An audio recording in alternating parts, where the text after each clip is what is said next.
Hello everyone. आज के इस लेक्चर में हम कवर करने वाले हैं प्रोबेबिलिटी सैम्पलिंग और नॉन प्रोबेबिलिटी सैम्पलिंग क्या होता है। ठीक है जी, तो चलिए स्टार्ट करते हैं आज का डिस्कशन कि प्रोबेबिलिटी सैम्पलिंग क्या होता है और नॉन प्रोबेबिलिटी सैम्पलिंग किसको बोलते हैं।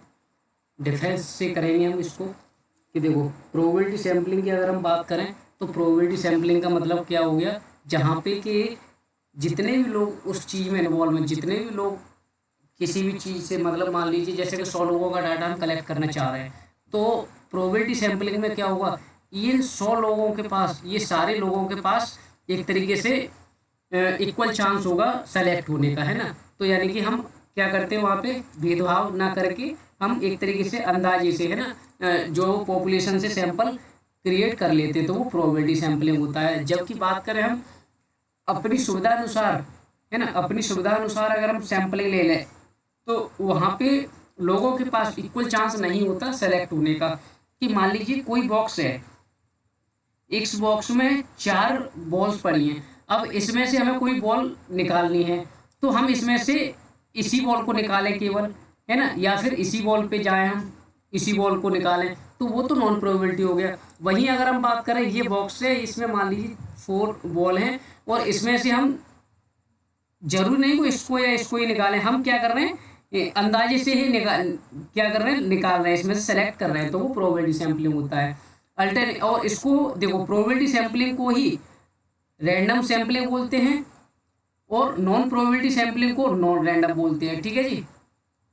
उसके बाद देखो, यहाँ पे रैंडमली सेलेक्ट की जाती है कोई भी चीज़, बायस नहीं होती यहाँ पे, और ये आर्बिट्रेरी, आर्बिट्रेरी मतलब अपनी सुविधा अनुसार सेलेक्ट कर लेते हैं।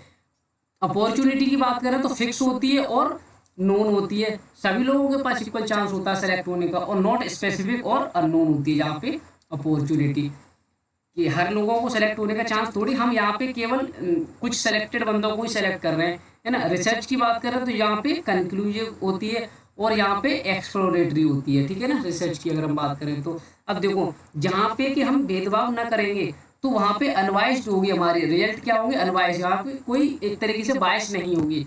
और अगर हम जहाँ पे भेदभाव तरीके से सेलेक्ट करें, है ना, अपने अंदाजे से सेलेक्ट करें किसी भी चीज़ को, तो वो क्या हो जाएगी, हमारी बाइस्ड हो जाएगी। ठीक है जी, तो वो बाइस्ड हो जाएगी। उसके बाद मेथड की बात करें तो ये ऑब्जेक्टिव होता है। देखो, ऑब्जेक्टिव है तो इसको एक चीज़ और लिख लो आप यहाँ पे कि इसको क्वांटिटेटिव भी बोलते हैं। ठीक है, और ये सब्जेक्टिव होगी, सब्जेक्टिव के साथ इसको क्या बोलेंगे हम, क्वालिटेटिव बोल सकते हैं, क्वालिटेटिव। ठीक है ना। उसके बाद इन्फ्रेंस की बात करें तो ये स्टैटिक्स होता है, स्टैटिस्टिकल्स, और इसको एनालिटिकल्स बोलते हैं नॉन प्रोबेबिलिटी को। हाइपोथेसिस की बात करें तो यहाँ पर टेस्टेड, यहाँ पे हाइपोथेसिस टेस्ट किया जाता है प्रोबेबिलिटी में, और नॉन प्रोबेबिलिटी सैंपलिंग में हाइपोथेसिस जनरेट किया जाता है। ठीक है जी।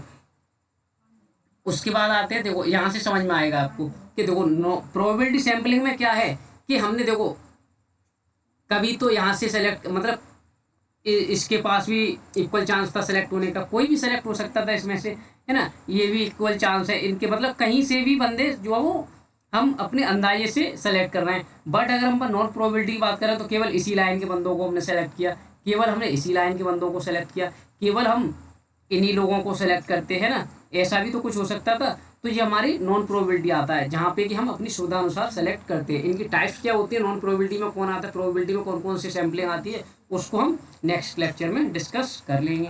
आई होप लेक्चर आपको अच्छा लगा होगा।